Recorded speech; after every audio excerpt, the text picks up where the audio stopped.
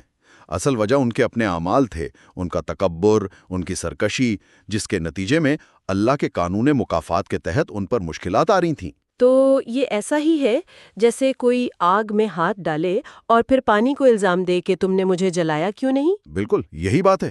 قرآن کہہ رہا ہے کہ تم آگ کو دیکھو، پانی کو نہیں۔ اور پھر آیت کا وہ آخری فیصلہ کن حصہ، وَلَٰكِنَّ أَكْثَرَهُمْ لَا يَعْلَمُونَ، لیکن ان میں سے اکثر نہیں جانتے۔ یہ جملہ تو پورے مسئلے کی جڑ کی نشاندہی کر رہا ہے۔ لیکن فرعون کی قوم تو ایک ترقی یافتہ تہذیب تھی، ان کے پاس علم تھا، سائنس تھی، پھر یہ کس قسم کی لا علمی ہے؟ یہ بہت اہم سوال ہے۔ یہاں جہالت سے مراد معلومات کی کمی یا آئی کیو کا کم ہونا نہیں ہے۔ تو پھر کیا ہے؟ یہ روحانی بصیرت کا فقدان ہے، یا جسے ہم جان بوجھ کر انجان بننا کہتے ہیں، willful ignorance۔ اچھا۔ ان کے پاس ڈیٹا تھا، انہوں نے قحط بھی دیکھا اور خوشحالی بھی، لیکن انہوں نے اس ڈیٹا سے غلط نتیجہ نکالا کیونکہ ان کا تکبر انہیں صحیح نتیجہ قبول کرنے ہی نہیں دے رہا تھا۔ علم کا مطلب صرف حقائق کو جاننا نہیں، بلکہ ان حقائق کو ایک بڑے تناظر میں سمجھنا اور ان سے صحیح سبق سیکھنا ہے۔ صحیح۔ وہ جانتے تھے کہ موسیٰ ایک نبی ہیں، انہوں نے معجزات دیکھے تھے، لیکن اس علم کو تسلیم کرنے کا مطلب تھا اپنے پورے طرز زندگی کو بدلنا، جس کے لیے وہ تیار نہیں تھے۔ لہٰذا انہوں نے نہ جاننے کا انتخاب کیا۔ ان کی جہالت عقل کی نہیں، نیت کی خرابی تھی۔ تو ان کا تکبر اور الزام تراشی، یہ سب کچھ اس بنیادی لا علمی سے پیدا ہو رہا تھا کہ کائنات کا نظام اصل میں کیسے کام کرتا ہے۔ جی۔ اور یہی لا علمی انہیں اس چکر سے نکلنے نہیں دے رہی تھی، اور وہ بار بار ایک ہی غلطی دہرا رہے تھے۔ اگر اس پورے تجزیے کا خلاصہ کیا جائے تو ہم نے ایک خدائی تنبیہ سے آغاز کیا جس کا مقصد اصلاح تھا، پھر ہم نے اس قوم کا انتہائی متضاد رد عمل دیکھا۔ خوشحالی میں خود کو ہر کامیابی کا حقدار سمجھنا اور مصیبت میں فوراً کسی اور کو ذمہ دار ٹھہرا دینا۔ بالکل۔ اور اس سب کا مرکزی پیغام کیا نکلتا ہے؟ مرکزی پیغام یہ ہے کہ جب تک انسان یا معاشرہ اچھائی اور برائی کے اسباب کو اس کے حقیقی منبع یعنی اللہ کے قائم کردہ اخلاقی اور کائناتی قوانین سے نہیں جوڑتا، وہ کبھی بھی خود احتسامی کے عمل سے نہیں گزر سکتا۔ اگر کامیابی ہمیشہ میری ذہانت ہے اور ناکامی ہمیشہ دوسروں کی سازش، تو پھر اصلاح کی گنجائش کہاں بچی؟ یہ آیات ہمیں بتا رہی ہیں کہ حقیقی علم یہ ہے کہ انسان سمجھے کہ خوشحالی ایک امتحان ہے شکر گزاری کا، اور مشکل ایک موقع ہے غور و فکر اور اصلاح کا۔ اور اس علم کے بغیر انسان تکبر اور الزام تراشی کے اندھے کنویں میں ہی بھٹکتا رہتا ہے۔ یہ حکایت بظاہر ایک مخصوص قوم اور ایک مخصوص وقت کی ہے، لیکن یہ انسانی رویے کا ایک ایسا نمونہ پیش کرتی ہے جو آج بھی اتنا ہی متعلقہ ہے۔ بالکل، آج بھی جب معاشروں کو غیر متوقع معاشی عروج ملتا ہے یا پھر وہ کسی بحران جیسے وبائی مرض یا معاشی مندی کا شکار ہوتے ہیں، تو یہی دو رد عمل سب سے نمایاں ہوتے ہیں۔ یا تو ہم اپنی کامیابی کا سارا صحرا اپنے سر باندھ لیتے ہیں، یا پھر اپنی ناکامیوں کا ملبہ کسی دوسرے پر ڈال کر بری الزامہ ہو جاتے ہیں۔ اور یہ صرف معاشرتی سطح پر نہیں ہوتا، انفرادی زندگیوں میں بھی تو ایسا ہی ہوتا ہے نا؟ جی، اس کی تو ہزاروں مثالیں ہیں۔ جب کسی کو نوکری میں ترقی ملتی ہے تو وہ اپنی محنت اور قابلیت کا نتیجہ ہوتی ہے، لیکن اگر نوکری سے نکال دیا جائے تو فوراً باس کی ناانصافی، دفتری سیاست یا خراب معیشت کو ذمہ دار ٹھہرایا جاتا ہے۔ بالکل، ہم شاذ و نادر ہی رک کر سوچتے ہیں کہ شاید میری کارکردگی میں بھی کوئی کمی تھی۔ یہ آیات ہمیں ایک آئینہ دکھا رہی ہیں۔ تو سامعین کے لیے ایک آخری سوچ چھوڑے جاتے ہیں۔ یہ آیات ایک تاریخی واقعہ بیان کرنے کے ساتھ ساتھ انسانی نفسیات کا ایک لازوال نقشہ بھی پیش کرتی ہیں۔ یہ ہمیں سوچنے پر مجبور کرتی ہیں کہ ہم اپنی ذاتی اور اجتماعی زندگیوں میں جب خوش قسمتی کا دروازہ کھلتا ہے یا کوئی غیر متوقع مشکل آن پڑتی ہے تو ہمارا پہلا رد عمل کیا ہوتا ہے۔ ہم کتنی بار اس میں اپنے لیے کوئی سبق تلاش کرتے ہیں اور کتنی بار محض ستائش یا قربانی کا بکرا۔